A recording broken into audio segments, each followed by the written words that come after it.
Okay, we're going to look at the unit list and the item list here. The unit list just shows you the knights you currently have. Yeah, not really much going on here. Michelle here is kneeling because he's low on vitality, and he'll disappear if I keep using him unless we recover some vitality. Refer to the distribution of experience and Transsoul sections for information on that. We can sort by list, or icons as we were at, or the table. And yeah, that's really about it. Alright. What about the item list? Well, it's literally the same thing you see when you want to equip a weapon during battle preparation. So nothing new here, but I am going to take the opportunity to dissect what we see. During battle preparations, I've been glossing over the weapon's attributes, and we're going to focus on them now. So, let's use our standard example, the Frozen Axe. So, we're in the table. Let's sort by Warrior, then by Ice, and then there it is, the Frozen Axe. We actually have a Frozen Axe +9 now, which we got during the Strengthening Items section. So, let's hold the stylus to it. And just like any other time we've done that, we get some information on the top screen. But this time, let's go through it. So, we see there's a speech balloon next to the warrior in the upper left corner, and the speech balloon says level 1 required. So we know that the knight needs to be at least level 1 to wield this axe. I should hope that's not a problem. We can also see immediately that it's active in chaos phase only, and yeah, we knew that. If we look to the right and down a little from the warrior, we see the name of the axe, Frozen Axe +9. Below that is the rush count effects of this weapon. Now, the rush count effects are something that we received when upgrading it. When we got the first one, the green 2, well, that was when we achieved a +2. The second one, which is the gray 65, that showed up at +5. And finally, the purple one, purple 33, that was when we hit +8 for the Frozen Axe. But what do they actually do? We're going to explain that now. And they're actually pretty interesting. If you notice, this Frozen Axe has a description of how it attacks. If we look at the Chaos attack, it actually does 5 hits at 556 damage each. Those 5 hits are important for the rush count. Basically, during the round, the game keeps track of how many hits land. If Johann were to swing a skill attack at an enemy using this Frozen Axe, and the enemy survived to the 5th hit, then the rush count would be 5. And that makes sense, but what's the point? Well, at various rush counts, random wacky things can happen, depending on the weapon. Sometimes good things, sometimes bad things. Like, really bad. So, it adds a sort of random element to the game. Let's check out this Frozen Axe's rush count effects. And I can do that by holding the stylus to it, like I am, and then hitting the D-pad. Here it lists the effects of the weapon, which will activate when the rush counter reaches the designated number. So let's see what we got here. Rush count of 2, charging is slowed down. What? I mean, that's bad. What the hell? I don't want that. Alright, what else do we have? At a rush count of 65, the wisp will move more slowly. Well, what? Fuck. Alright, fuck this. I'm being punished for upgrading my weapon. What's the last one? At rush count of 33, enemies can't move for 15 seconds. Well, see, that's more like it. Well, as you can see, the rush count can really complicate things. And to be honest, when I played through this game the previous 2 times, I actually just avoided the weapons with negative rush counts because I just didn't want to deal with it. Some of the effects are outright awful, like one set item will be lost. Okay, are you shitting me? So I could have a key item equipped, but if that rush effect activates, it might be deleted? Are you shitting me? Well, for this Let's Play, I'm going to deal with it. So I'll equip weapons based on if I want to use them for battle, and if they have negative rush count effects, I'll ignore it and equip anyway. That should help keep things interesting, I hope. I'm going to go ahead and demonstrate a rush effect now so that it makes sense when one eventually happens naturally.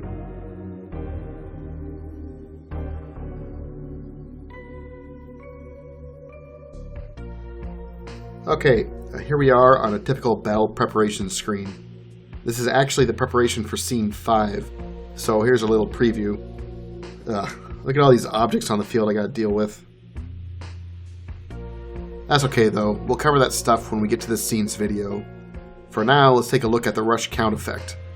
So I'm going to equip an item with a rush count effect, and we'll see how it is triggered. To make this easy, I'll go to the inventory and sort by list. Okay, we're in the list. From there, I can do another sort by rush count, and all the weapons that have a rush count effect will be sorted. There we go. Let's see what we've got. Salamander's Rod. From the looks of the top screen, this is a wizard's weapon. Well, I don't even have a wizard, but that doesn't actually matter. So screw it, I'm going to throw in this rod. Alright. It actually looks like the Frozen Axe +9 is our best bet for actually demonstrating one of these effects. As luck would have it, the Frozen Axe +9 has a rush count effect at a rush count of 2. So that will make it easy. So let's equip the Frozen Axe. Alright, it's in my inventory along with that Salamander's Rod. Let's see what the rush effect actually is. On the screen, I can press the D-pad and see what rush count effects are in play. And these are defined by which rush effects the equipped weapons have. So there we see the Frozen Axe's effects. In addition, the Salamander's Rod effects are listed here as well. I don't actually need to use these weapons during the round. By virtue of being in my inventory for the round, their rush count effect is in play. That's why I said it doesn't matter if I have a wizard or not. So, that Salamander's Rod had an effect at a rush count of 54. So, should I achieve that rush count, the effect would be active regardless of if I had a wizard deployed or not. Well, from the looks of it, it's a shitty effect anyway. Fire bullets end your turn? Fuck you. It's fine, I won't activate it this turn or hopefully ever. As I mentioned, the Frozen Axe +9 has a rush effect when the count hits 2. Now remember when we were looking at the Frozen Axe's attack and it was 5 hits at 556 damage? If I were to equip the Frozen Axe and hit an enemy and all the hits landed, then the rush counter would be 5. So it would actually skip over the rush count of 2. And as a result, the rush effect for the rush count of 2 would not activate. Does that make sense?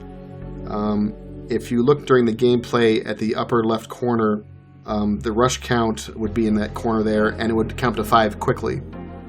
As a result, the rush count of 2 would not be achieved. However, let's say I hit an enemy with the Frozen Axe, but the enemy is weak and it only survives the first hit. The second hit kills it. In that case, the remaining 3 hits from the Frozen Axe don't land. And then, the rush count would be 2, which would activate the rush effect for 2. I know it's confusing and there's a lot of if-then scenarios, but once you have a chance to digest everything, it really does make sense. The rush count only takes into consideration how many hits actually land. And the rush effect only activates if the rush count stops on the right number. If the rush count starts tallying hits rapidly and bypasses the target rush count number, then it won't activate.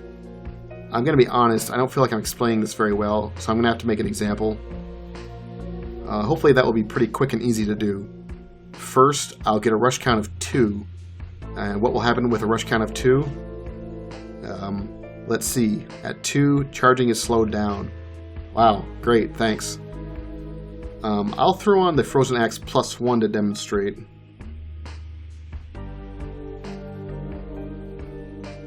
So, first I'll charge an attack with the Frozen Axe +1 to demonstrate a normal charge time. Then I'll cancel the attack. I'll cancel it because I don't want to strike any enemies and mess up the rush count. Then, after I've canceled the attack, I'll get a rush count of 2, which will activate the rush effect, and then I'll have the joy of a slowed charge. After that's demonstrated, I'm going to hit a random guy with the Frozen Axe, and show that the 5 hits that land will bypass the rush counter for 2 hits. So, first things first, how am I going to get a rush count of 2? Well, as luck would have it, a regular attack always counts for 1 hit per enemy. Now remember, a regular attack is when you charge your knight without giving him or her a weapon first. As we've seen in the past, when I need gems, I'll often do some quick regular attacks to farm them. And here's another use for the regular attack. It can help you fine-tune the rush count. As an aside, there's one last good use for regular attacks. Sometimes a boss will do a special move where an ellipsis will appear over his or her head. And those moves are easily interruptible, but you need to hit them with an attack first. And a regular attack will work well for that. Anyway, let's give it a try. I'll do 2 regular attacks on the same guy, and that should give me a rush count of 2 and activate the rush effect. Or I could hit 2 enemies with the first swing of a regular attack, and in that case, that'd give me a rush count of 2 as well. When that happens, the game will make a very specific tone and it'll tell me what's going to happen at the top of the screen. In this case, my charge time will be increased. Fuck you, game. Alright, let's give it a try. I'll go into Chaos because that's how I'm going to attack with my Frozen Axe, of course. Alright, we'll give it a shot. I hope this works. Let's see what happens.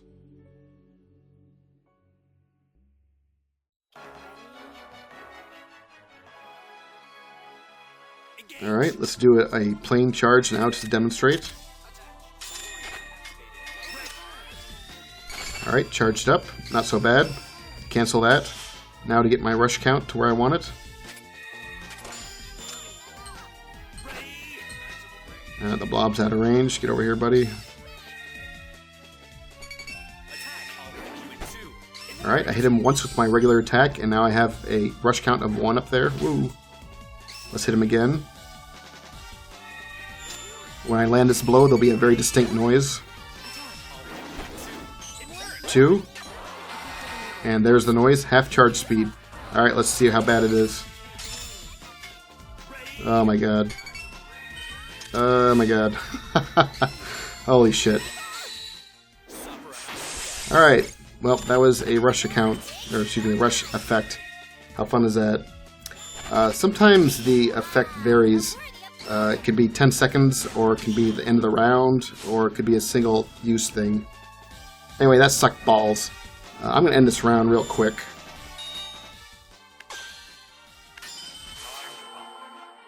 Then I'll restart again, and that'll reset the rush count. This time I'll land a normal blow with the Frozen Axe, and that should add 5 hits to my rush counter. And we'll see that the slow charge won't happen again, even though the rush counter briefly says 2.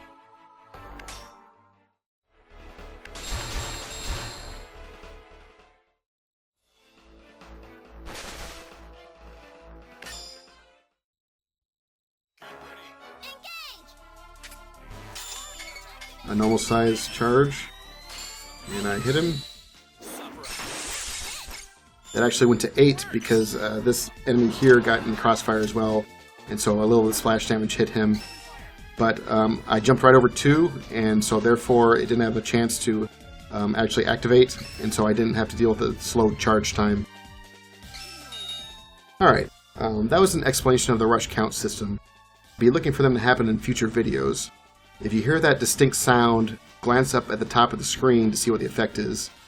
Okay, anyway, let's go back to the item list section and continue. So that was the rush count. Let's keep talking about the weapon. So, we talked about the attack of this axe with the 556 damage over 5 hits. If we multiply that out, we get to 2780. But really, each hit is modified before it lands. So here's another example of complicated multipliers that determine how much damage actually gets transferred to the enemy. I really don't understand the math, and to be honest, it doesn't really interest me. I do know that the law and chaos indices are among the most important multipliers in these equations. So I want a high law and chaos indices, and that's good enough for me. I believe the weapon's grade is relevant too, but I'm not sure. And when I say grade, I mean... on this screen, the weapon grade. So this Frozen Axe plus 9 has a grade of 3. This grade is persistent and doesn't change with the weapon's upgrades. And we can see that here. The Frozen Axe plus 1 is a grade 3 weapon as well. The grade seems to influence the damage dealt by the weapon, but I'm not sure to what extent. Alright, I had to go to item breakdown to show you that. Let's get back to the item list. So where were we? Yeah, the attacks. So the Frozen Axe will do 5 hits at 556 base damage, but that number will be modified through a bunch of equations that include the Knight's Chaos Index in this case. So, how can you improve your Law and Chaos indices? Well, we cover that a little in Transsoul, so check out that section. However, there's another way besides Transsoul. Occasionally, when you fight with your Knights, you notice a little number pop up when you equip a weapon. I don't know what triggers it, but there are times when, say, I give Johann the Frozen Axe and begin charging, and there'll be a small CI plus 1 that pops up. So his Chaos Index goes up from using that weapon. Like I said, I'm not sure what triggers it, but it's always a nice surprise when it happens. Okay, what else? Check out what's behind the 5 hit on the screen. There's this little tiny diamond. That icon indicates to you how many gems will be produced when you hit an enemy with this weapon. So for the Frozen Axe, yeah, not a lot of gems pop out. For comparison, let's check out the Hermit's Fire Daggers.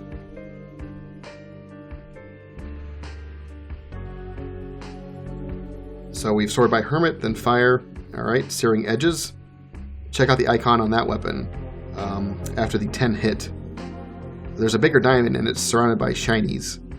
So hitting an enemy with this weapon will create a good number of gems. And yeah, when Moira's used these weapons, there's been a good number of gems that pop out. She used them in video too, so that's good to know. Alright, well, next.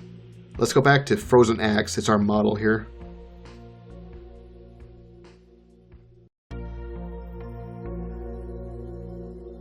Do you see the bar underneath the 556 by 5 hits? It says Reg to the left.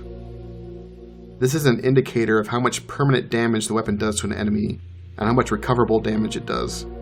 The enemy will regenerate a certain amount of damage after you land a blow. We're going to take a closer look at this, so I'll see you back on the field.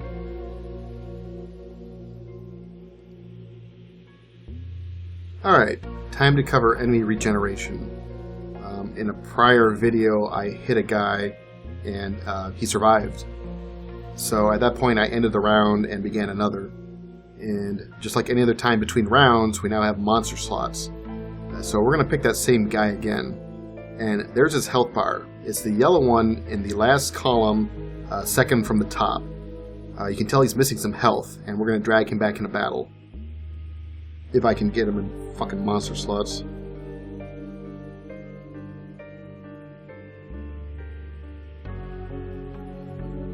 There we go.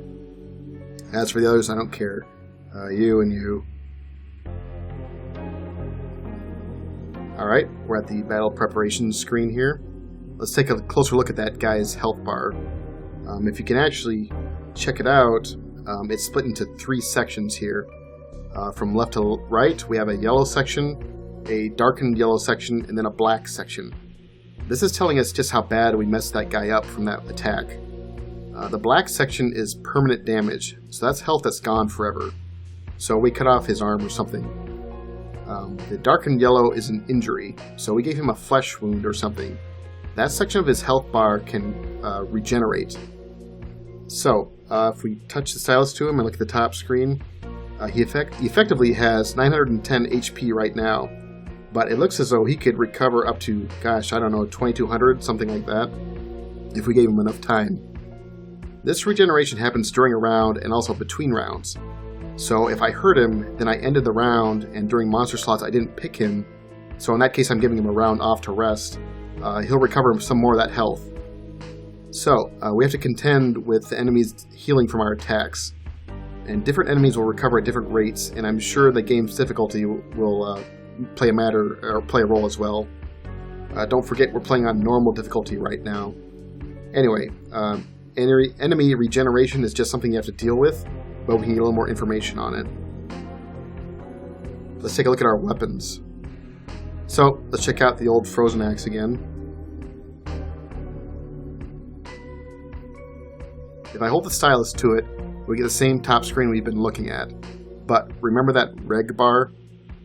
This is telling us how much damage that weapon will do, and how much of it is permanent, and how much is damage that the monster could recover from. So, you can see with this Frozen Axe +1, there's a bar that's about 20% white and 80% black next to the letters REG, reg. This is a little confusing, but the black section represents the health that the enemy would be able to regenerate, while the white section represents the permanent damage done to the enemy. So as you can see, most of the damage done by the Frozen Axe can heal. And like I said, different monsters recover at different rates. But with this knowledge, you might choose your weapons based on the type of damage it does. For enemies that recover fast, or enemies with a lot of health, like say bosses, you might want to focus on using weapons that do more permanent damage, especially if it's going to take several turns to kill that enemy, so like bosses again. Alright, I think that covers what I want to talk about. Let's go back to the item list.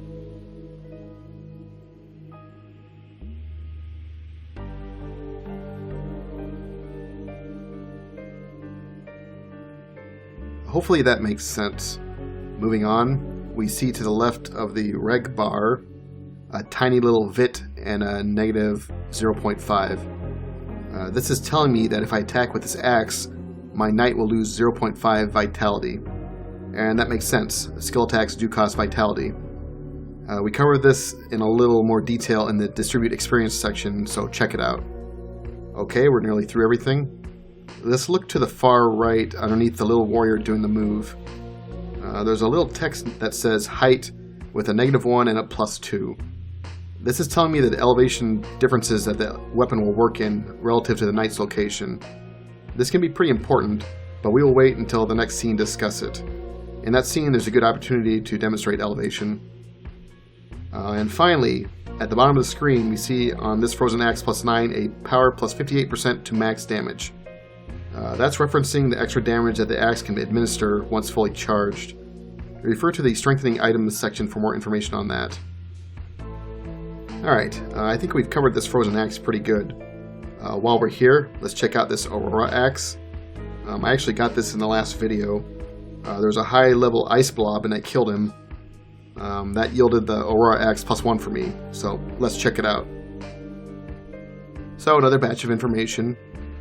The most obvious thing to notice is that this weapon is active in Law phase as opposed to Chaos phase like the Frozen Axe was. If you look at the warrior in the top left, he has a speech balloon saying level 6 required, level 26 required. So it's going to be a while before we can use this weapon in battle.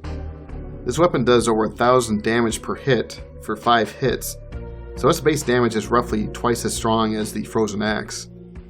But look how the attack name is yellow, Arctic Blast in yellow, and to the left of that it says VIT -1.0.